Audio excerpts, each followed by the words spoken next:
Almost universally, ancient texts and spiritual traditions suggest that everything in our world is connected in ways perhaps that we're only beginning to understand.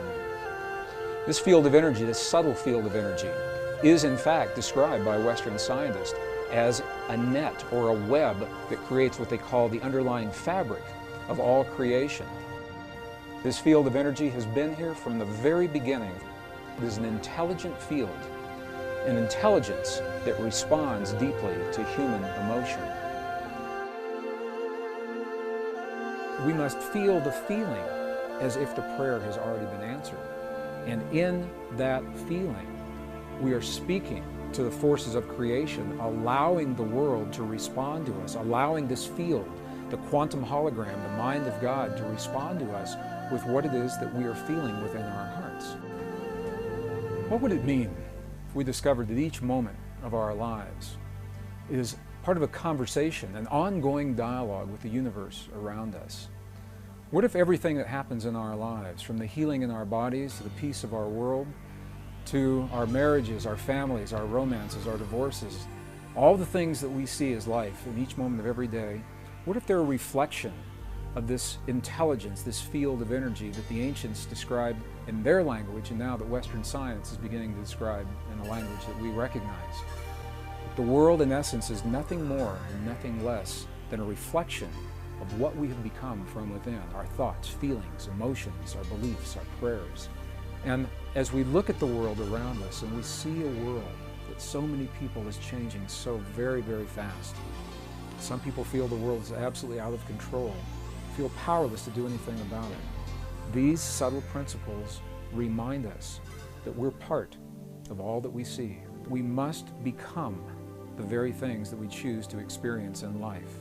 We must become the peace and the healing, the cooperation, the compassion, the love, the nurturing that we choose to experience in our lives. We must become those very things so that the field has something to mirror back to us. And in that way, we each are given the guidelines, hopefully, to help us to become better people. And as we become better people in that way, we build a better world.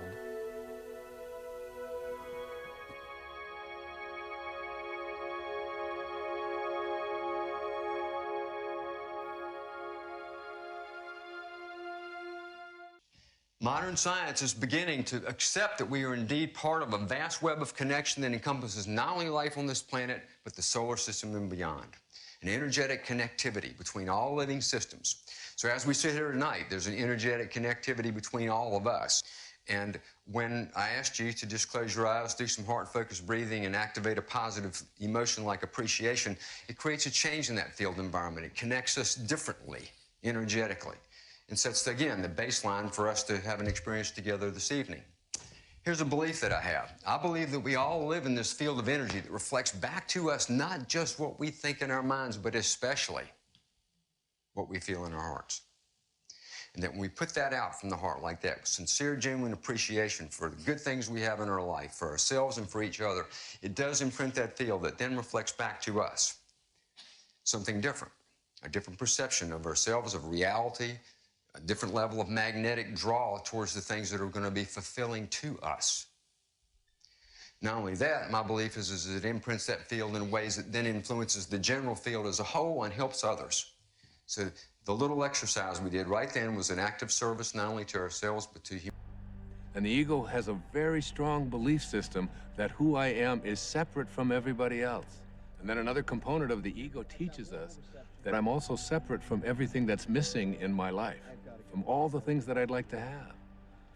And then finally, the ego teaches us the most egregious error of all. It teaches us that we are separate from God. And one of the simple constructs that you learn in the afternoon of your life when you shift into the meaning phase of your life is to realize that you came from a source. We can call it God, we can call it Tao, it doesn't matter what we call it. And that this source is everywhere. There's no place that it is not. It must be because it creates everything. Everything comes from this source. Then it must be in me. If there's no place that it's not, it must be in me. And if it must be in me, it must also be in whatever it is that I feel to be missing from my life.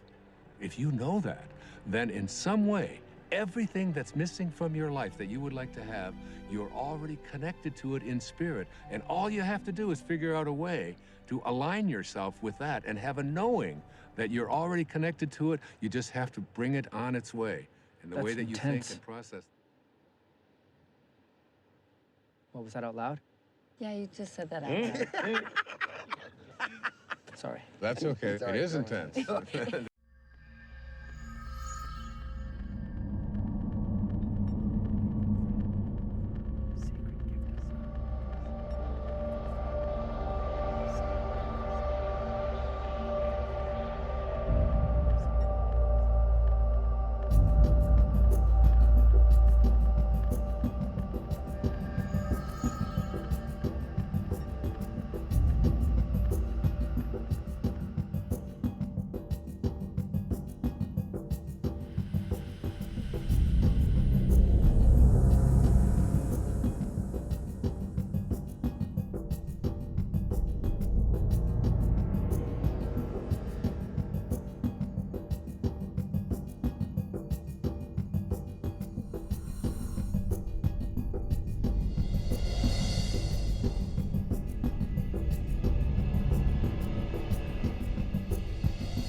Hi everybody, I'm Dr. Joe Dispenza. I wanted to take a moment and talk to you about the online course that we're doing. This course is designed to teach you how to be defined by a vision of the future instead of the memories of the past. Now, your brain is organized to reflect everything you know in your life. Your brain is a reflection of your external environment. It's an artifact of all the things you've learned and experienced to date. Feelings and emotions are the end product of past experiences. And if you're feeling the same way every single day, it means two things. Number one, nothing new is happening in your life. And if those emotions are driving certain thoughts, and those thoughts then are creating the same emotions, then your thinking equal to your emotional state means you're thinking in the past. And if you believe that your thoughts have something to do with your destiny, as long as you're thinking equal to your familiar emotions, you keep reaffirming the same past experiences in your life over and over again. Our research shows without a doubt in the last 3 years that when students of our work combine a clear intention, now intention is a vision, a potential that already exists in the quantum field that you get to select. And when you ask yourself a question like, what would it be like to be healthy?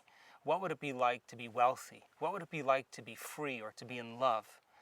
The moment you ask that creative question, a part of your brain called the frontal lobe turns on. That's the crowning achievement of the human being. Once that area of the brain turns on, it's like a great symphony leader. It looks out of the landscape of the entire brain, and it begins to randomly select different networks of neurons that are connected to the things you've learned in your life or the experiences you had. And it begins to seamlessly paste them together to create an ideal, a vision, or an internal representation. That is a potential experience that's awaiting you. But it's not enough to just have the mind involved. Thoughts are the language of the brain, and feelings are the language of the body. And how you think and how you feel creates a state of being. Once you can begin to emotionally embrace that future reality before it's made manifest, when you combine that clear intention with an elevated emotion, the freedom, the joy, the inspiration, the genuine love that you feel or gratitude from that experience, the moment you do that, your body, as the unconscious mind, begins to believe it's living in that future reality in the present moment. Now you're moving into a new state of being, into a new personality. And a new personality creates a new personal reality. So the online course is designed to give you the tools to be defined by a vision of the future. The research that we've done shows that when we teach people how to regulate their internal states, to begin to create more coherence in their brain, and to generate elevated emotions like joy and gratitude and inspiration, that not only does the brain become coherent, but so does the heart. And when the brain is coherent, the heart is coherent. When the heart is coherent, the brain is coherent. And so why don't we live by these states on a daily basis? Primarily because the majority of the time that we live in our waking state of consciousness, 70% of the time, you and I are living by the hormones of stress. And living in stress is living in survival. And when you're living in survival, the very chemicals of survival cause you to function as materialist, defining your reality with your senses. You pay attention to objects and things and people. You begin to believe that your outer world is more real than your inner world. And the side effect of this, over time, begins to cause us to feel separate from possibility. Why? Because when you're threatened by some predator or some danger in your life, it's not a time to go in. It's not a time to trust the unknown. It's not a time to open your heart and feel love. It's not a time to communicate. It's not a time to create. It's not a time to learn. It's a time to survive. So then, in order for us to create then, we have to lay down the very thing we used our whole life to get what we want for something greater to occur. And we'll teach you then how to go inward. We'll teach you how to create changes in your brainwaves, to create more coherence in your heart, more coherence in your brain. We'll teach you then to understand what meditation is and to demystify it so you can begin to practice specific meditations and to see the effects in your life. Whether you want to change your health, whether you want to create a new job or a new opportunity, whether you want to heal from some past experiences that keep traumatizing you over and over again. And most importantly, we want you to understand when you're in the creative state and when you're not. And if you were to take a little time every day and apply some of the principles not only taught in the online course, but also the application, the meditations, in changing beliefs and perceptions about yourself and your life. And what is a belief other than a thought you keep thinking over and over again? And all beliefs are based on past experiences. And in order for you to change a belief or perception about yourself and your life, you have to make a decision with such firm intention that the amplitude of that decision carries a level of energy that's greater than the hardwired programs in your brain and the emotional conditioning in your body. And your body literally has to respond to a new mind. And when the choice becomes an experience that you never forget, that's the moment the past biologically no longer exists in you. And people around the world are changing beliefs and perceptions that are based on past experiences from 30 and 40 and 50 years ago. And the side effect is that they're creating new lives. We'll teach you specifically how all potentials in the quantum field exist in the present moment. We'll teach you how to find the sweet spot of the generous present moment so that when you sit down to create something in your future, it's important for you to understand that only when you're in the present moment do you have access to possibility. And we'll train you on how to do that. Once you understand what it's like to be in the present moment, then we'll teach you how to change your energy. And when you change your energy to match a potential that already exists in the quantum field electromagnetically, when your energy matches that experience energetically, that's when reality is drawn to you. That's when the new experience begins to find you. So whether you want to change your health, or create something new in your life, or experience a mystical moment, or lucid dream, whatever your passion or desire is, we'll teach you how to specifically select those potentials and create the life that you want, so that you don't have to go and get it, that in fact it comes to you. We'll also give you the basics on understanding that to go from the old self, the old personality, to a new personality, what the process is to become conscious of your old self and then recreate a new self. And we'll teach you the meditations on how to do that. We'll also teach you how to program your autonomic nervous system so that you begin to make a new pharmacy of chemicals that begin to reorganize your biology, and that your nervous system in your body is the greatest pharmacist in the world. And we'll teach you how to make those specific changes. So think about this. Most people wake up in the morning, and the first thing they do is they get in touch with the feeling that defines them.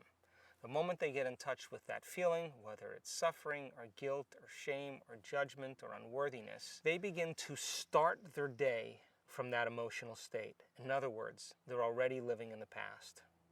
And once they turn on the certain chemicals that drive certain brain circuits, they expect their life to change, but they're thinking the same thoughts, performing the same actions, and living by the same emotions, but secretly expecting their life to change. What if, then, in a small example, you became conscious of those emotions that keep you anchored to the past, and you begin to change your emotional state? Means you would begin to change your energy. Now, from a quantum perspective, the thoughts that you think are like the electrical charge in the quantum field. The feelings that you emote are like the magnetic charge in the quantum field. And how you think and how you feel broadcasts an electromagnetic signature that influences every single atom in your life. The thought sends the signal out, and the feeling draws the event back. So you are broadcasting information on a daily basis into the field. We want to show you that when you change your energy, you literally change your life. And if you're able to maintain that change in energy, you will begin to draw new experiences to you. And that's when you become the scientist in measuring fruits of your efforts. And as I said, common people all over the world And all different cultures are doing the uncommon. They're healing themselves from diseases, chronic diseases, serious, potentially fatal diseases. They're creating wonderful new jobs and opportunities. They're winning the lottery. They're having mystical experiences that begin to uncover the mystery of who we really are. And I think that the biggest lie that we've ever been told is that we're linear beings living a linear life. But in fact, we are dimensional beings living a dimensional life. And so uncovering the mystery of the self, beginning to look deeper and understanding who we are, that if knowledge is power, then knowledge about yourself is self-empowerment. And I want to inspire you and motivate you so that you can begin to apply these principles so that you get to be the recipient of your own efforts. For example, we've had several people in our work heal themselves of very difficult conditions. One lady in particular experienced a very sudden loss. The event in itself produced very strong emotions. Those emotions then lingered for periods of time, and it began to define her as a personality. Now, it's a scientific fact that the hormones of stress push the genetic buttons and create disease. So the long-term effects by living by those chemicals literally are harmful to our body, justified or not. Now, we've all had traumatic events in our life, and some of those traumatic events brand us both neurologically and chemically.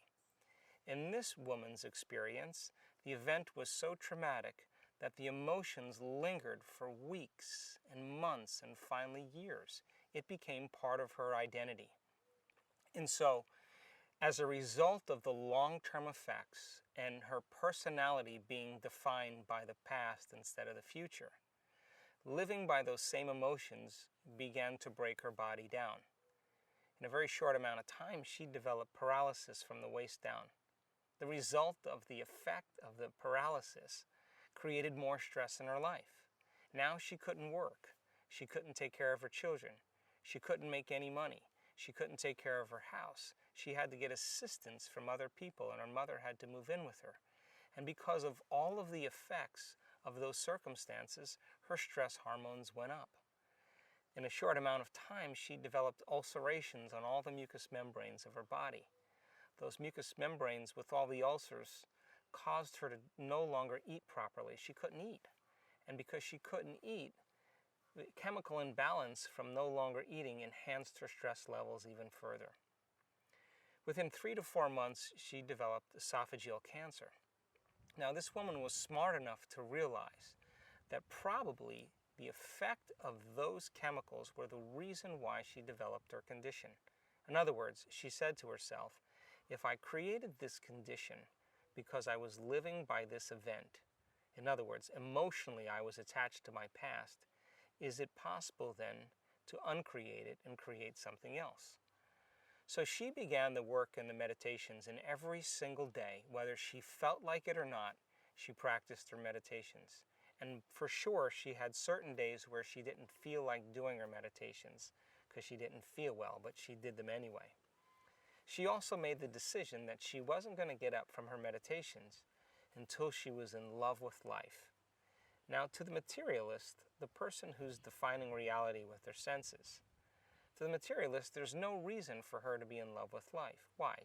She had a traumatic event, she had no job, she had no money, she was paralyzed, she had a diagnosis of cancer, she couldn't eat, she was in internal pain, she was in external pain. But she said, I'm going to teach my body emotionally what my future could feel like before it's made manifest. And every single day, day by day, she overcame a small part of herself. And within a very short period of time, about a year, she was able to reverse those conditions. To this day, this woman has no cancer. She has no ulcerations in any of her mucous membranes. She has no paralysis or pain inside of her body or outside of her body.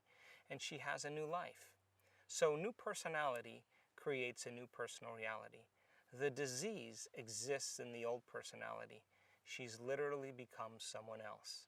Now, if you talk to this woman about that experience, she'll tell you that experience was her greatest teacher.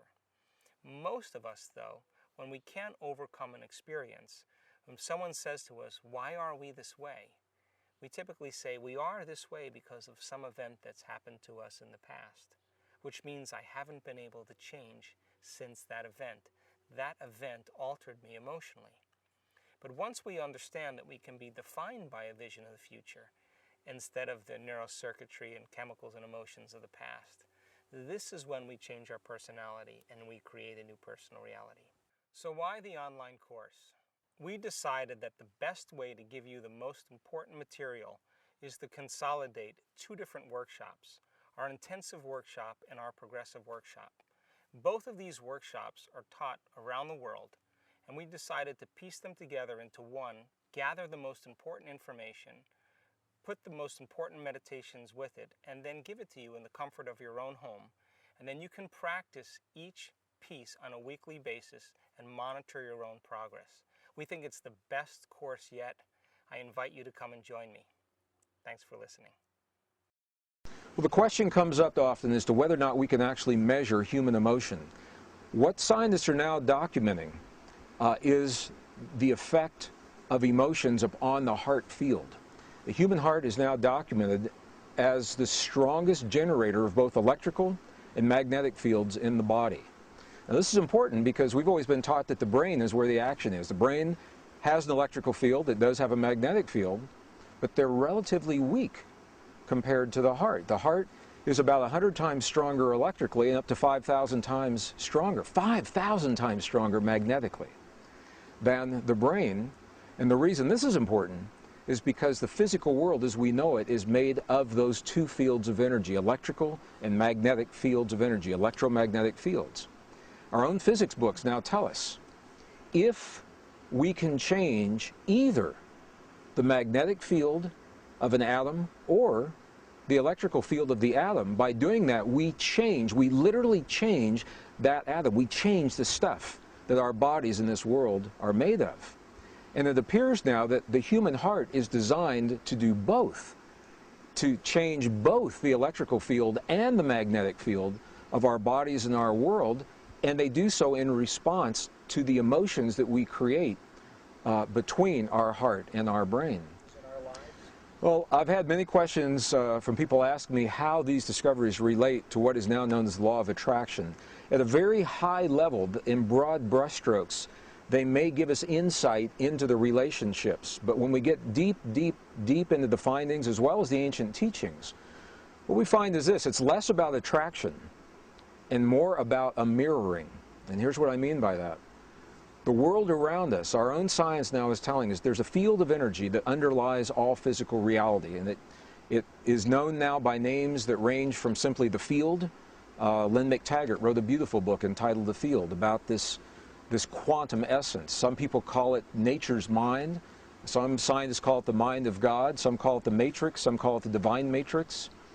In 1944, the father of quantum theory, Max Planck, identified this field, and he called it the matrix. That's where this term came from.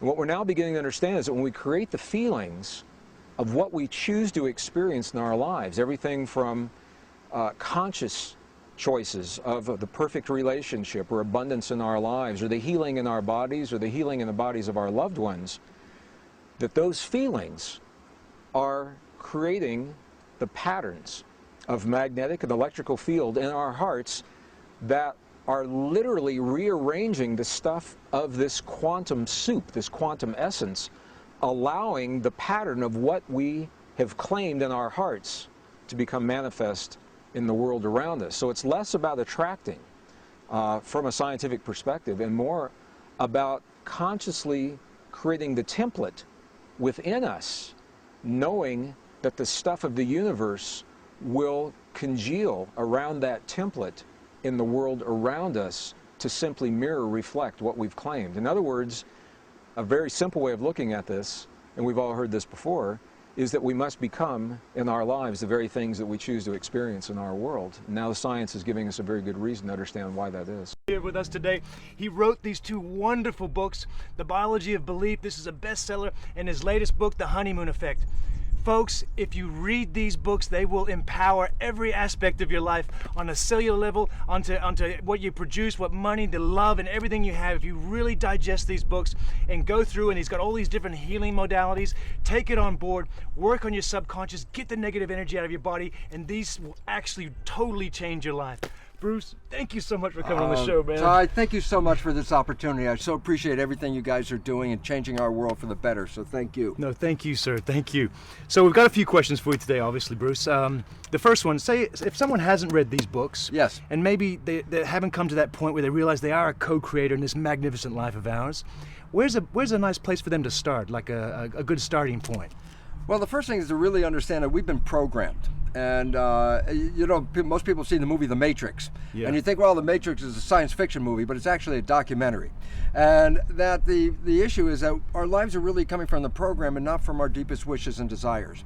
So once we understand the difference between the programming and our conscious mind, which is really where we live, then we begin to take an opportunity to let go of the program and start to live from your deepest wishes, desires, and aspirations. And you can change your life instantaneously with this process. Wow. So this is it. I mean, I was teaching in a medical school. Yeah. And I was teaching the concept about genes, and everyone, of course, has heard about genes, and they believe that genes control their lives, you know. So running in my family is diabetes, Alzheimer's, cancer, whatever it is, and they say, oh my goodness, I'm a recipient of such genes, and this is going to be my life. And this is a belief of victimization of heredity. It's running in my heredity, and I'm going to get these genes, and I can't control it. There's a new biology that switches this whole thing around, because it reveals that genes don't control our lives. It's our perceptions and our response to the environment. It's the environment that influences the genes. Well, the relevance about that is, since we can change our perceptions and we can change our environment, then we're not victims, we're actually masters. But we have to know that. We have to really come from an understanding that we are creating our lives, because if your belief is you're a victim, its belief is translated into biology. You become a victim if that's what you believe. Yes, sir.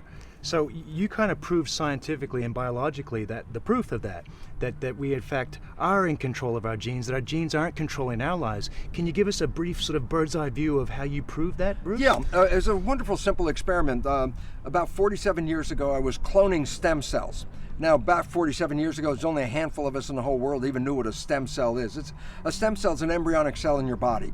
And the reason why we have all these embryonic cells is because cells have a life and they die. And if we can't replace the cells, then it won't be very long before all our cells die and then we're gone. So a stem cell is a multi-potential embryonic cell. Here's the work, simple.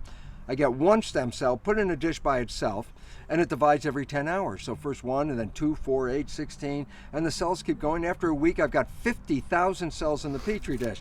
But here's the most important point. They all came from one parent. So there are 50,000 genetically identical cells. Okay, now here's the experiment. Yeah. I take that community and I break them up into 3 different Petri dishes, and I change the environment a little bit in each dish. Now, cells are like fish. They live in a fluid, so I create like an aquarium with all the things they need to live in it. That's called the environment. And I change the composition of the environment a little bit in each dish, okay? What happens is, in dish 1, I get muscle cells. In dish 2, I end up with a different environment, get bone cells. In dish 3, yet a different environment, I end up with fat cells. Well, the whole point was this: what controls the fate of the cells? And you say, well, genetics. I go, no. They were all genetically the same. Yes. So the fate of the cell wasn't determined by the genetics, it was determined by the environment, okay? And so the information in the environment is really what's involved with selecting our genes. So people say, well, okay, that's really nice. You got cells in a plastic dish. What the heck does that have to do with me? And I go, well, here's the fun part. You look in the mirror, Ty, you see this handsome guy looking back, you say, that's Ty, that's me, and I'm a single human being, a single organism. I go, a slight misperception for this reason. You are not a single entity. You are made out of 50 trillion cells. The cells are the living entity. You, by actual biological definition, you're a community. So you're a community of 50 trillion cells. And so the fun part is, you're a skin-covered petri dish with 50 trillion cells inside. And you have an environment, a culture medium, and it's called blood. And the chemical composition of the blood determines the fate of the cells. That's what happened in my plastic dish. So to a cell, does it make a difference if it's in the plastic dish or the skin dish? No, it's still going to read the environment. So I say, then the blood is the culture medium, and the composition of the blood controls the genetics. And then I go, yeah, now here's the cool part. I say, but as I showed in the Petri dish, if I change the composition of the culture medium, I change the fate of the cells. So I say, well, who or what controls the chemical composition of my blood? So we go up to the next level. I say the brain is the chemist. The brain is what releases the chemistry in the blood. And then you go one more step. You say, but what chemicals should the brain release into the blood? And I go, next level up, the mind. What do you perceive? What do you see? What are you looking for? So I say, for a person, I say, here we are. I stand here. I open up my eyes and I see someone I love. Well, my mind perceives love and translates that through the brain into chemistry such as dopamine, the pleasure chemical, oxytocin, the bonding chemical, vasopressin, attractiveness, growth hormone, which enhances the growth of the cells. So when a person sees love, experiences love, the brain releases a cocktail of these wonderful chemicals. And think about it, when people are in love, they glow, Yes. They're healthy, they have so much energy. I say, where'd they get that from? The culture medium, okay? But I say, look, same person opens their eyes, instead of seeing someone they love, they see something that scares them. I say, do you release these same chemicals in love? And I go, no. When I perceive the world as threatening, or I'm living in fear, I release stress hormones, and I release hormones that control my immune system, inflammatory agents, these things that get me ready for fight or flight. And I go, well, here's the interesting part. As I said, the fate of the cells is based on the chemistry. If I take the chemicals released by the brain in love and put it into a plastic dish with cells, the cells grow beautifully. And I say, okay, wait, what about the chemicals that come out of a brain of someone in fear? I take those chemicals, put that in the culture dish, the cells stop growing. Wow. And they get into protection. Protection, close yourself down. So the idea is this: when you're in growth, you're open to the world and you say, come on, bring it on. Yeah. But when fear or something comes in there, you close it down, and the chemistry of the fear is what shuts down the cells. Fear kills, basically what it's all about. So basically it says this: we always talk about mind, body, and those strict fundamental scientists go, oh, mind, body, what's blah, blah, blah, blah. And I go, it's not a mystery, it's simple. The mind is an interpretation of the world. It causes the brain to release chemistry that matches the interpretation to coordinate 50 trillion cells to live in that world. It's your emotions, it's your perceptions, it's your beliefs. These are the sources of the chemicals that end up controlling the genes. This is a new science, it's called epigenetics. Because epigenetics is a revolution of all of our understanding of science for a very simple reason. When I was a professor in a medical school, we were teaching the concept of genetics. And genetics, most everybody knows, yes, we have genes, and the genes control our traits, and that we get the genes from our parents, and so therefore the traits that are running in our family are passed down to us, and sometimes it's a good thing and sometimes it's a bad thing. You know, you got diseases running in your family. Last thing you want to know, oh geez, everybody in my family got cancer. It's like, am I going to be next? Well, I got the genes. Yeah. So that's our belief system that we've been teaching, that genes control us. That makes us victims, as I said, because we didn't pick the genes as far as we know. We can't change the genes, so whatever they are, they make us. Yeah. And so people walk around going, oh, my life is, not so good, I got these genes. Epi means above. So when I say epigenetic control, I'm literally saying control above the genes. It's the environment that controls it. Well, that includes not just the real environment, but our perception of the environment, because you could live in the healthiest of environments, but if you perceive it to be a threatening world, then your cells receive the perception. They don't read the direct world. Genetic control, you're a victim because the genes control you. Epigenetics is a revolution because it says, look, if the environment or my perception controls genes, I'm the one that can change my perception. I'm the one that can change my environment. So all of a sudden, I'm not locked in. I am free to change the way I live in the world, which in turn comes back and changes the genetic readout.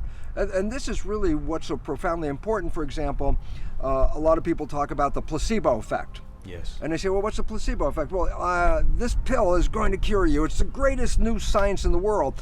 And I believe that, and I take the pill and I get better. And then they tell me it was just a sugar pill. So then the truth is, well, what healed me? Well, it wasn't the sugar pill. It was the belief in the pill. So everyone says, oh yeah, placebo effect. That's how you have this wonderful thought and you get better. And I say, yeah, but here's the problem. We've only talked about the placebo effect. There's another thing called the nocebo effect. The nocebo effect is, what is the consequence of a negative thought? And it turns out it's equally powerful in controlling your biology and your genetics as is a placebo, positive thought. Yeah. So we talk about, oh yeah, placebo, good thoughts create good health and good life. And then I say, yeah, and a bad thought, a negative thought, a nocebo effect can actually kill you. It can cause a disease. If you believe you're going to get this cancer because everyone says you're going to get this cancer, and then your perception is sending cancer thoughts into your body, the chemistry that comes from the thoughts to the brain to the body is a chemistry that doesn't support health, but it'll actually lead to your own death. So all of a sudden, it's the power of your perceptions, positive or negative, that override your genetics. Well, this is most amazing, because all of a sudden you look around and you say, but look at all those wonderful happy people, and look, they're not only just happy, they're also healthy. Yes. And the fact is, yes, they're sending in a chemistry that the cells will really thrive with. Which is how we should be.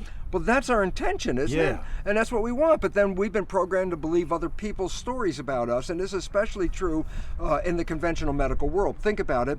You're a child. What do you know about health? And the answer is this. When you're not well, the parents say, look, we got to go to the doctor. Yeah. Oh, daddy's sick, he has to go to the doctor, etc. Why is that relevant? Because as a child, we are learning. What are we learning? If I am sick, it's not me that takes care of my health. I go to this person called the doctor. And all of a sudden, then what I've done is I've given power over my health to the opinion of the doctor. Well, if I buy the opinion of the doctor as truth, he's the one that knows. And he says I'm going to die. He's the one that says I have this illness or I'm going to have all these problems. Then I take his belief, not my belief. Yeah. That becomes my perception. And I take his statement, turn it into chemistry in my head, and manifest what he said. Yeah. So I gave away my power to what I thought was the professional who knows better. Doctor's orders, all Well, that stuff. Yeah, and we're beginning to find out a very interesting thing is that in the conventional Western world right now, the AMA gave us what they call conservative data about what is called iatrogenic illness, which is illness related to medical treatment. Iatrogenic illness means this: I go to the doctor with problem A, I get a treatment, and then I get sick or die from problem B, which is actually the result of the treatment. Yeah. So it's the treatment that caused the problem. The American Medical Association published a paper that the data they gave put them that they were the third leading cause of death in the United States. There are other people that say, wait, the AMA's data is based on conservative suggestions, more or less, not the real data. So they said, give us the real data. And when they actually went down and actually selected and collected all the data about how medical involvement has been deleterious, it turns out that medicine has then become the leading cause of death in the United States today. Basically, what it really comes down to is an understanding that they were still locked into genetic control. So they're treating you as an automaton, a robot, your genes. You're sick, it's your genes that are the problem. Yeah. And the new biology says, no, you're the one that controls your genes. And so you can even have a mutant gene, but with a proper vision and understanding of the world or an openness to the world, you can actually cover up the deleterious effects of a mutant gene. So all of a sudden it's like, no, we're not controlled by the genes. We're controlled by the way we respond to the world. Yes. Some people say, it's probably safer to walk across the motorway with a blindfold on than to go to the doctor. Bruce, the subconscious mind, we know, or it's been proven in different areas, it's a million times stronger than our conscious thoughts or our conscious mind. It's running like 95%, if not more, of our everyday activities. A lot of these programs in our subconscious mind are from our childhood that maybe not necessarily serving our life well. What can we do to reprogram our subconscious mind? Is there some tools or some good quick places where people can go?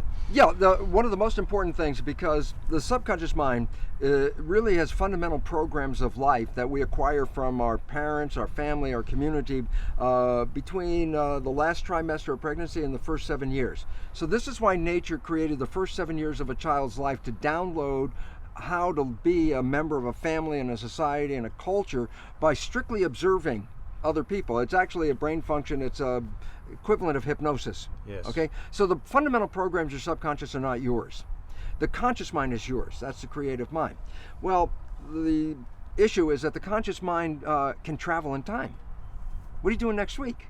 Your mind lets go of the moment, goes to next week. What'd you do last week? Let's go of the moment, and you move into last week. Or I say, Ty, think of something in your head. And the moment you're thinking, you're not paying attention. Well, this is what the function of the subconscious comes in. When you're not paying attention, you go to autopilot. So it's not like you're walking down the street and you have a thought and then stop. Like that. No, you continue walking. Yeah, but you're not paying attention. So it's a subconscious that does all the jobs from walking to driving the car. And so why is this relevant? Because when we're not paying attention and we default to the subconscious, we play the programs that are in the subconscious. And then I go, yeah, but the programs in the subconscious are primarily not yours. They came from other people. And most of them, as psychologists tell us, most of the programs we get are disempowering, self-sabotaging, and limiting. And the relevance about that is this. If I'm going to play those programs, then by definition, I'm going to be shooting myself in the foot. The reason why you play the subconscious programs is because the conscious mind's engaged with thinking, which is 95% of the time or more. And that means 95% of your behavior is invisible to you. And why I really wanted to emphasize this so much is this, because we believe we're victims. Oh, I really wanted to be successful. I wanted to be healthy. I wanted to have a great relationship, and it's not working out. Yeah. And then you say, well, that was my intention, and it's not working, so therefore the world's against me. And then we go into victims like, God, I really wanted it and it didn't happen. And I just wanted people to wake up, because it basically is this. It's not the world against you at all. The world will give you everything. The issue is you're not operating from your conscious mind, except 5% at the most. And so your life is really a reflection of your subconscious programming. Yes. Now you say to me, well, I got programmed from the last trimester of pregnancy, first 7 years, so I was being programmed when I was 1 and 2 and 3, and I go, absolutely. And you say, but what were the programs? I wasn't there. I have no idea what the hell the programs are. And I go, here's the neat part. 95% of your life is coming from the subconscious. So all you have to do is look at your life and just look at it and say, for what? And I say, what comes to you that you want and it comes to you easily, you have programs to allow that to happen. But what you struggle with, what you work hard on, what you have to put a lot of effort into, why are you working so hard? And the answer is simple, because you have an invisible program that is sabotaging you from that point. So now all of a sudden you say, well, what do I need to change? I say, well, look at your life. Yes. And tell me what you're having trouble with. Yeah. Because that's the direct expression of a program that's not supporting you. There's always been a belief that the conscious and the subconscious minds are one and the same. So if I educate my conscious mind, then my subconscious mind should automatically know what the heck I just did. Yeah. Right? So then I say, well, yeah, guess what? How many self-help books did you read? And I go, oh, I read all these self-help books. I say, now that you read them, did your life change? And the answer is, no, not really. But I'm really smart, because if you ask me any questions about the self-help book, I can answer it. I say, well, what's the issue? And the issue is this. The conscious mind is creative. So yeah, I could read the book. I could watch this video with you in it. I could even just go, aha, and the conscious mind could accept that and learn it. But the subconscious mind does not learn that way. And that has been the problem, because we educate the conscious minds, get really smart, and our life stays exactly the same as it is. And the issue is why? Because it doesn't translate from the conscious to the subconscious, because the subconscious learns in, well, 3 to 4 fundamental ways. Number one, the first way it learned 7 years was hypnosis, because the brain was operating in a low vibrational frequency and just downloading what it saw. After you're 7, how do you learn? Habituation. How'd you learn the ABCs or the times table? You had to repeat it and repeat it and repeat it, and finally you got it, and then you know how to do it. You want to drive a car? You have to practice and practice, and then you learn how to do it. So if you want to change the subconscious mind, hypnosis is number one, that works. Number 2, repetition, habituation. Yes. Create a habit. And at first it seems like a struggle because it's new to the subconscious mind, but hey, you didn't learn ABCD the first time you said it, you had to do it again and again. But after you do it for a repetition period, it will be so natural that if you're not doing it, your subconscious mind go, hey, what's happening? We're not doing it. Yeah. So that's really good. We overcome that. A third way, which is very, some people get it and it's very powerful, but I wouldn't recommend it, is tremendous emotional shock. Boom! Something happens in your life and it's so dramatic that after that moment, you're not going to be the same person. The subconscious got it right there, okay? Yeah. And the newer one and the better one is a whole new field of belief change modalities, which are also associated with what's called energy psychology. Yes. And these are wonderful because basically it's a form of super learning. And what's neat about it, the conventional things like hypnosis or habituation, there's a time element that takes a long time. Yeah. But these new belief change modalities, like a super learning experience, you can change a belief you've had your whole life, 50 years, and change it in 10 minutes. And so this is really, it's a new type of psychology that's coming in, but it's really necessary because, as they say, necessity is the mother of invention. Yep. We're running into a world that has a lot of necessity to change very, very quickly. So we're really happy to see that there are ways of changing without going through all that anxiety and stress, and we can do it really quickly. My favorite one is the one that I use because I'm most familiar with it, but there's many of them in my books. I give a whole list, but the one I use is called Psych-K, like the abbreviation of psychology. Yeah. It actually represents psychological kinesiology. And it's an exercise where you get your right and your left brain hemispheres to work in harmony, which they don't do on a normal day-by-day basis. And when you get them to work in harmony, that's called brain synchronization, a window sort of opens up and you can drop in a new belief in 5 minutes. Wow. And I'm a devotee of that because I wouldn't have written my book. I couldn't write my book. I tried for 15 years to write the book, and every time I get halfway through the book, it would peter out, and then I didn't realize it because my subconscious had a fear. I'm, at the time, was a respected scientist, and I said, well, if you write this book and you bring in consciousness and spirit into the book, all your colleagues are going to shun you. So my subconscious was doing me a favor. It says, you don't want to do this because this will invalidate you, you know, it's like kill you. So my subconscious programming, working 95% of the day, would sabotage the writing. What I ended up doing was changing the belief about that. And then the book came out, it was just like, it just flowed right out. Wow. Within a few months, the whole thing was really done. You know, it's really fun because you say, well, what if you can release these programs? And that's the story of the Matrix, where I say, well, I take the red pill, I get out of the program. And then I say, yeah, but in real life, every time we've taken that red pill, I say, what's the red pill in real life? And the answer is falling in love. Falling in love with the person, or falling in love with your creativity, or whatever it is, falling in love. Because when you fall in love, what you're doing is so captivating and so engrossing and so desirable, you don't let your conscious mind wander. So the first time in your life, your conscious mind's staying present. And I said, well, why is that important? Conscious mind, wishes, desires, and aspirations. If you're operating from that mind, you manifest your wishes and desires. So my conclusion for all of this blah, blah, blah that I'm giving you is simply this. What if you go into the subconscious mind and change the programs in the subconscious mind so they reflect the wishes and desires of your conscious mind? What would that mean? And I'll tell you what it means. You'll live in a honeymoon for every day of your life on this planet for a simple reason. Yeah. If my conscious mind with wishes and desires begins to wander and I default into the subconscious and is playing my wishes and desires, I never left the honeymoon. Following on the Psych-K, you were saying something about a gentleman who gets up on stage and actually proves it with watching the actual frequencies change in the mind, right? Well, absolutely, because a lot of people beforehand would say, oh, that's just a new age idea, and how do you know you've really changed? Just because you got finished with the belief process and you say, oh, I feel so much better, is that real? Well, now Jeff Fannin, a neuroscientist whose expertise is called brain mapping, Yeah. and he puts wires over your head and can read three-dimensionally what's going on in the brain. The moment the brain has changed, the program has changed, you can see it on the screen. So he generally puts like a person up on the stage and puts the wires on and says, okay, now we tested your belief and you don't have a belief in this, so now let's put in the new belief. And it's interesting because the audience can see the change before the person actually says, yes, now it's done. This may be a few seconds, but the audience can see it. So why is this important? Because this sounds miraculous. Yes, you mean you can change your beliefs in 5 or 10 minutes? And see the results, like but you can instant. see it instantly. Actually, you can experience it instantly if it's a phobia, for a simple reason. Because a phobia is a certain stimulus, like height, or I'm afraid of spiders, or I'm afraid of dogs.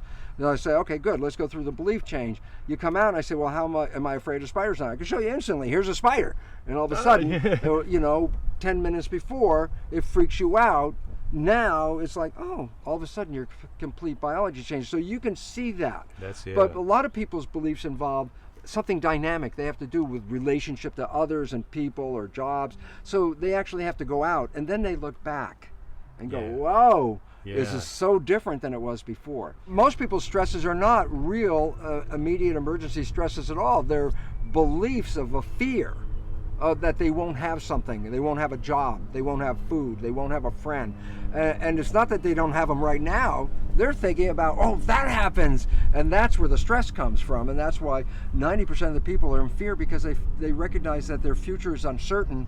But rather than seeing it in a positive way, they have this image of a negative thing. Work it all out. And it's really interesting because, remember, when you fall in love and you get out of the programming, you create heaven on earth. Well, if it wasn't for the programming, everybody would have heaven on earth. Yes. So if we can change the programming, then heaven on earth is available to anyone.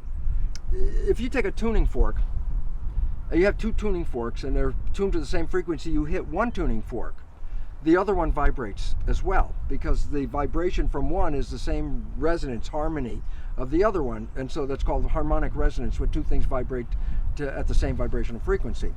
And so what's interesting about that is the brain takes in data. But the other thing that people don't know is the brain is broadcasting that data back out.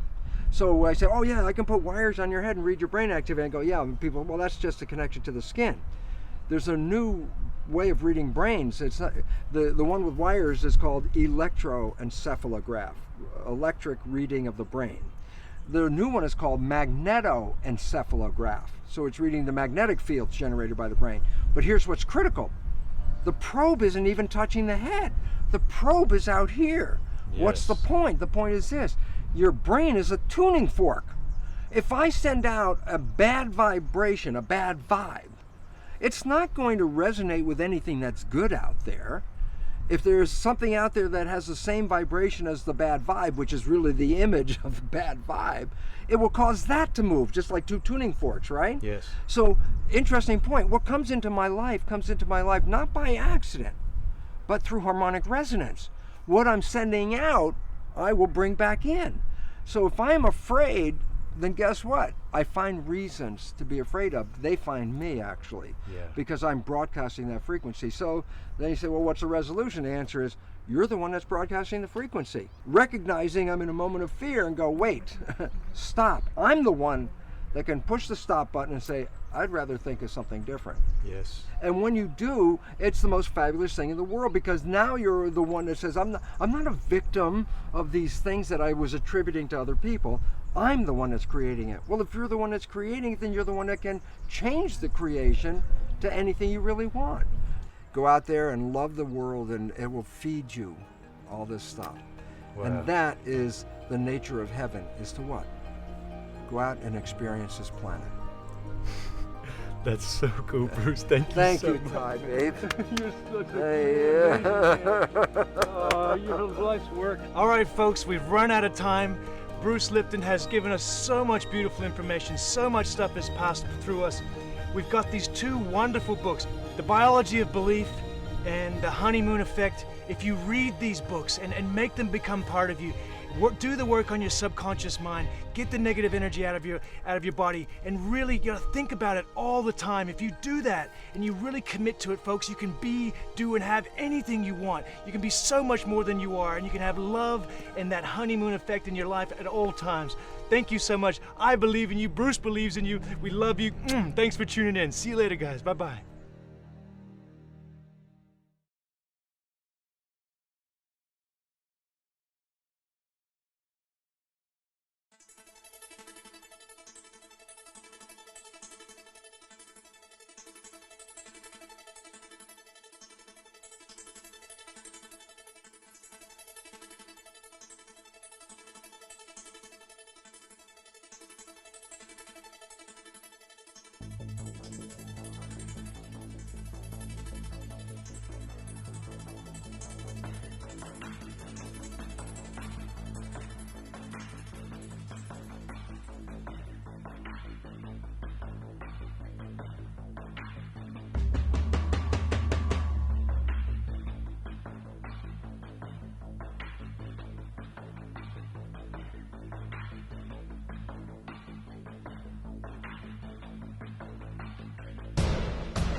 Many years ago, I read where Napoleon Hill pointed out that the imagination is the most marvelous, miraculous, inconceivably powerful force that the world has ever known.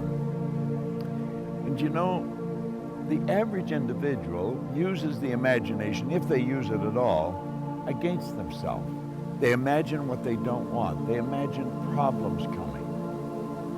Let's begin to use our imagination the way God meant it to be used. It's the greatest creative faculty that we possess, and we can build anything we want with it. I want you to wander around your home or possibly your office and take a look at all of the conveniences that you have there that you didn't have, let's say, 2 years, 5 years, 10 years ago, 25 years ago. Do you know that every one of them, without exception, was first created in the mind of one individual with their imagination? Do you know you can use your imagination to go into the future and bring it into the present? That's what all highly successful people do. They see where they want to go, and then they act like the person they want to become. It was William James from Harvard's advice. He says it's the actor's technique. Act like the person you want to become. How do you do that? Well, you use your imagination, of course. You see, it's a strange phenomena, but the greatest gift we've got is used very well up till the ages of 4 or possibly 5. The little child, we always wonder what's going on in their mind. They're using their imagination. They're building wonderful pictures in their mind. But then they get to school, and wham, like that, it comes to an abrupt halt. It's called not paying attention. Daydreaming. Well, what they were really doing was exercising a phenomenal mental faculty. You see, we can see, hear, smell, taste, touch. They're for our physical benefit. As long as we're living in a physical body and corresponding with the material world, we will use our sensory factors. But you know, I have a couple of little dogs at home that can hear, see, smell, taste, and touch. We've got higher faculties. You have perception, the will, memory, intuition, reason, and imagination. These marvelous tools. We can take our imagination and build an image in our mind of how we want to live. Block out what's going now. Don't let your present results have anything to do with this. Just what you want. And it's with your imagination that you will build it. Everything that we have, the camera that I'm speaking to right now, was first created in the mind of one individual. Think of how our world's changed. You see, we were gifted with these higher faculties. We're God's highest form of creation. We were created in God's image. We were given creative faculties to use. And you know, they're only used by 2 or 3% of the population.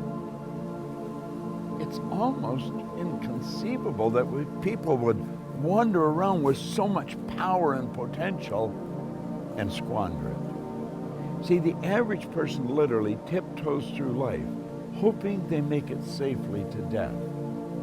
It's such a shame, and it doesn't have to be that way. Think we have giant corporations and little wee creative departments. And the primary reason for that is the average individual really does not believe that they're creative. Now think. Everyone's creative, and no one is more creative than another. It's just that some have chosen to use their creative faculties to a greater degree than others. Imagination, your imagination. What do you want? How do you really want to live? Build the picture in your mind. There's a power that is flowing to and through you. A creative, unadulterated power. It can be photographed leaving your body. Way back in the 30s, Semyon Kurlin, the Russian photographer, perfected a form of photography where you can actually photograph a person's body and you will see the energy glowing from them. Well, that energy flows into your mind.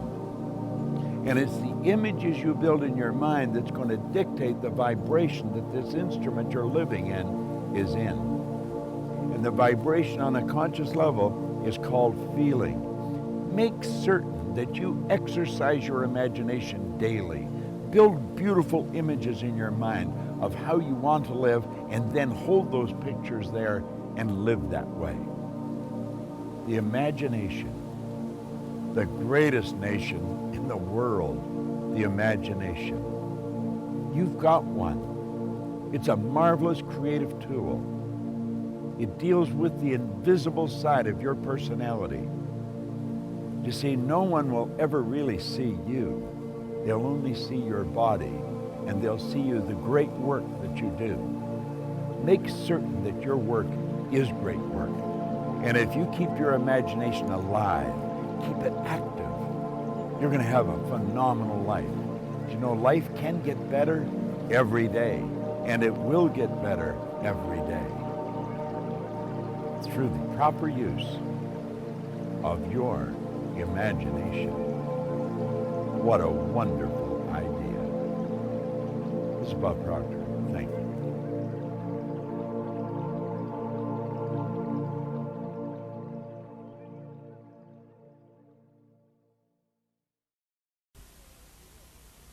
We have now come to our 11th visit, where I shall present creative vision, the success principle which is responsible for the building of all of our plans, aims, and purposes. It has been said that the imagination is the workshop wherein we fashion the purposes of our brain and the ideals of our soul. I do not know of a better definition of imagination than this. There are two forms of imagination.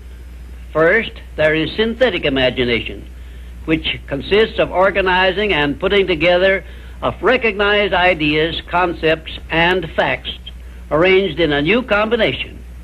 Very seldom does anyone create an idea or anything else absolutely new. Nearly everything known to civilization is but a combination of something that is old. Secondly, there is creative imagination, which operates through the sixth sense and has its base in the subconscious section of the brain and serves as the exclusive medium through which basically new ideas or facts are revealed. Let me give you some examples of synthetic imagination in action. 1. Edison's invention of the incandescent electric lamp was the creation of synthetic imagination because it was created by bringing together in a new combination two old and well-known principles. 2. Clarence Saunders' idea on which the Piggly Wiggly store system was based was the result of synthetic imagination because he merely borrowed the self-help cafeteria plan and introduced it into the grocery store business. But despite the simplicity of the plan, it is said to have yielded its organizer $4 million during the first 4 years after it was put to work. 3. Henry Ford's first automobile was created through synthetic imagination by the simple procedure of bringing together the well-known method of transportation, the horse and buggy, and the steam-propelled thrashing machine. Both ideas were old, but it remained for Henry Ford to combine them in a new method of use, and he made himself the most distinguished industrialist of his era by his achievement, not to mention a fabulous fortune. 4. The man who dipped a hunk of ice cream in chocolate, placed a stick in it for a handle, and called it Eskimo pie, used synthetic imagination and started a new industry which still has a widespread outlet and grosses annually a huge sum. It is safe to assume that the creator of this simple plan of merchandising was well compensated for his use of his synthetic imagination. 5. F.W. Woolworth made use of synthetic imagination by the simple procedure of setting up a retail store in which a large variety of merchandise retailing at 5 and 10 cents per item was offered to the public. and live to see his merchandising innovation start a series of similar retail stores which gross annually many millions of dollars in sales and made Woolworth rich in the bargain. Now, I shall give you some examples of creative imagination. 1, Edison's invention of the phonograph was the outgrowth of creative imagination because no part of his invention had ever been known or used previously. 2, Signor Marconi's invention of wireless communication was also the outgrowth of creative imagination because it was based on basically new ideas which never had been used previously. He was the first to discover the means by which the ether could be made to take the place of wires in the transmission of sound. 3, Madame Curie's discovery of radium was also the outgrowth of creative imagination because no one before her had ever revealed either the actual existence of radium or the method by which it could be recovered or refined. 4, Wilbur and Orville Wright's perfection of the modern airplane was partly the result of creative imagination and partly the result of synthetic imagination, because others previous to their time had discovered some of the ideas they used successfully, but they were the first to coordinate those ideas, so they worked. 5, Robert G. Letourneau made effective use of creative imagination by building heavy dirt-removing machinery, which involved ideas never before used, although he was practically unskilled in engineering and had very little schooling of any kind. I worked with Mr. Letourneau for a year and a half, during which I saw him in action many times when he was drawing entirely upon the faculty of creative imagination and receiving his ideas from sources outside of his own immediate education or knowledge.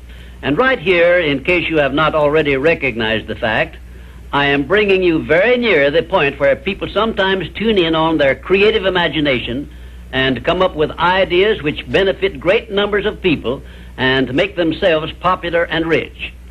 I am going to give you these suggestions solely as inspiration intended to introduce you to your faculty of creative imagination. All the good ideas have been used up, did I hear you say? Quite to the contrary, the best ideas are yet to be revealed and put into service of mankind. There are no more opportunities to become rich, did I hear you say? If you will give me an acceptable plan for influencing married people to adopt and use the mastermind principle in their domestic relations, you may benefit many billions of people in homes where harmony does not now prevail, and make for yourself a reputation worthy of a king's ransom. If you have a better idea or plan for the use of salesmen in any field of selling, your idea may help millions of salesmen to increase their incomes and bring you a reward worthy of the value of your idea. I am still talking to you about exercising your faculty of imagination, but I am limited as to the number of ideas I can give you in so short a time. But I will give you some more useful ideas in my next visit. Imagination is a trait which becomes alert only by constant action based on the success principles I have described in these visits. You are the one who must supply this action. The purpose of this record is to show you how to use your imagination to achieve your every desire. Most men are totally unaware of the creative power of imagination and invariably bow before the dictates of facts and accept life on the basis of the world without. But when you discover this creative power within yourself, you will boldly assert the supremacy of imagination and put all things in subjection to it. When the man speaks of God in man, he is totally unaware that this power called God in man is man's imagination. This is the creative power in man. There is nothing under heaven that is not plastic as potter's clay to the touch of the shaping spirit of imagination. Once a man said to me, "You know, Neville, I love to listen to you talk about imagination. But as I do so, I invariably touch the chair with my fingers and push my feet into the rug, just to keep my sense of the reality and the profundity of things." Well, undoubtedly he is still touching the chair with his fingers and pushing his feet into the rug. But now let me tell you another one who didn't touch with her fingers and didn't push that foot of hers onto the board of the streetcar. It's the story of a young girl, just turned 17. It was Christmas Eve, and she is sad of heart. For that year, she had lost her father in an accident, and she's returning home to what seemed to be an empty house. She was untrained to do anything, so got herself a job as a waitress. This night is quite late, Christmas Eve. It's raining. The car is full of laughing boys and girls home for their Christmas vacation. And she couldn't conceal the tears. Luckily for her, as I said, it was raining. So she stuck her face into the heavens to mingle her tears with the rain. And then, holding the rail of the streetcar, this is what she did. She said, "This is not rain, but this is spray from the ocean. And this is not the salt of tears that I taste, but this is the salt of the sea in the wind. And this is not San Diego. This is a ship, and I'm coming into the Bay of Samoa." And there she felt the reality of all that she had imagined. Then came the end of the journey, and all are out. 10 days later, this girl received a letter from a firm in Chicago saying that her aunt, several years before, when she sailed for Europe, deposited with them $3,000 with instructions that if she did not return to America, this money should be paid to her niece. They had just received information of the aunt's death and were now acting upon her instructions. 1 month later, this girl sailed for Samoa. As she came into the bay, it was late that night, and there was salt of the sea in the wind. It wasn't raining, but there was spray in the air, and she actually felt what she felt 1 month before, only this time she had realized her objective. Now, this whole record is technique. I want to show you today how to put your wonderful imagination right into the feeling of your wish fulfilled, and let it remain there and fall asleep in that state. And I promise you from my own experience, you will realize the state in which you sleep if you could actually feel yourself right into the situation of your fulfilled desire and continue therein until you fall asleep. As you feel yourself right into it, remain in it until you give it all the tones of reality, until you give it all the sensory vividness of reality. As you do it, in that state, quietly fall into sleep. And in a way you will never know, you could never consciously devise the means that will be employed, you will find yourself moving across a series of events leading you towards the objective realization of this state. Now here is a practical technique. The first thing you do, you must know exactly what you want in this world. When you know exactly what you want, make as lifelike a representation as possible of what you would see and what you would touch and what you would do and physically moving in such a state. For example, suppose I wanted a home, but I had no money, but I still know what I want. I, without taking anything into consideration, I would make as lifelike a representation of the home that I would like, with all the things in it that I would want. And then, this night, as I would go to bed, I would, in a state, a drowsy, sleepy state, the state that borders upon sleep, I would imagine that I am actually in such a house, that were I to step off the bed, I would step upon the floor of that house. Were I to leave this room, I would enter the room that is adjacent to my imagined room in that house. And while I am touching the furniture and feeling it to be solidly real, and while I am moving from one room to the other in my imaginary house, I would go sound asleep in that state. And I know that in a way I could not consciously devise, I would realize my house. I have seen it work time and time again. If I wanted promotion in my business, I would ask myself what additional responsibilities would be mine were I to be given this great promotion. What would I do? What would I say? What would I see? How would I act? And then in my imagination, I would begin to see and touch and do and act as I would outwardly see and touch and act were I in that position. If I now desired the mate of my life, were I now in search of some wonderful girl or some wonderful man, what would I actually find myself doing that would imply that I have found my state? For instance, suppose now I was a lady. One thing I would definitely do, I would wear a wedding ring. I would take my imaginary hands, and I would feel the ring that I would imagine to be there. And I would keep on feeling it until it seemed to me to be solidly real. I would give it all the sensory vividness I am capable of giving anything. And while I am feeling my imaginary ring, which implies I am married, I would sleep. This story is told us in the Song of Songs, or the Song of Solomon. It is said, "At night on my bed, I sought him whom my soul loveth. I found him whom my soul loveth, and I would not let him go until I brought him into my mother's house, right into the chamber of her that conceived me." If I would take that beautiful poem and put it into modern English, into practical language, it would be this. While sitting in my chair, I would feel myself right into the situation of my fulfilled desire. And having felt myself into that state, I would not let it go.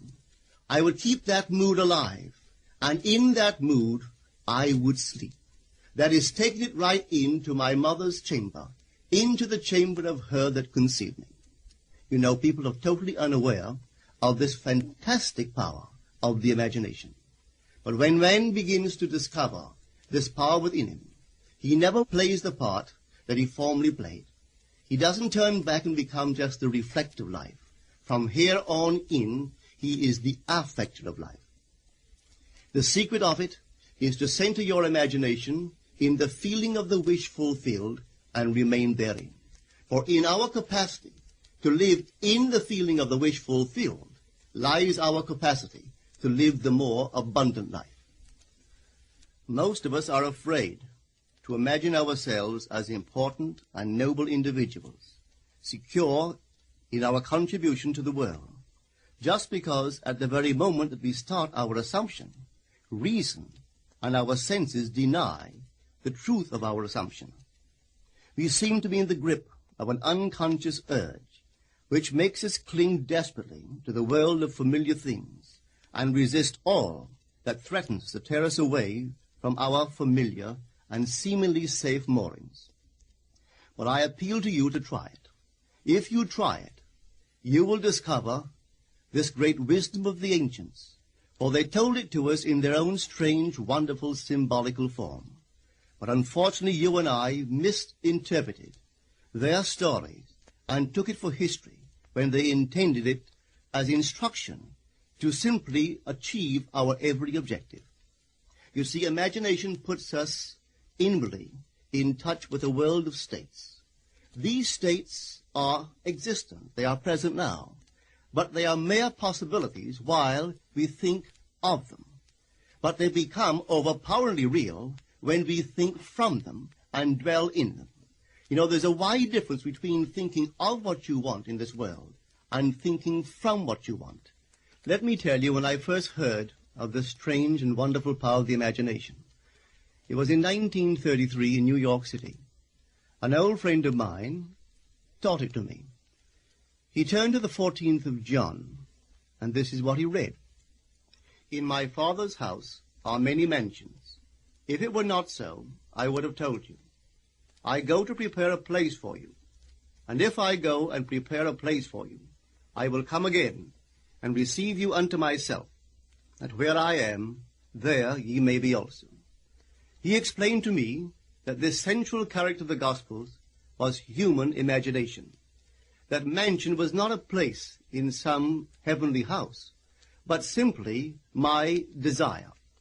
If I would make a living representation of the state desired, and then enter that state and abide in that state, I would realize it.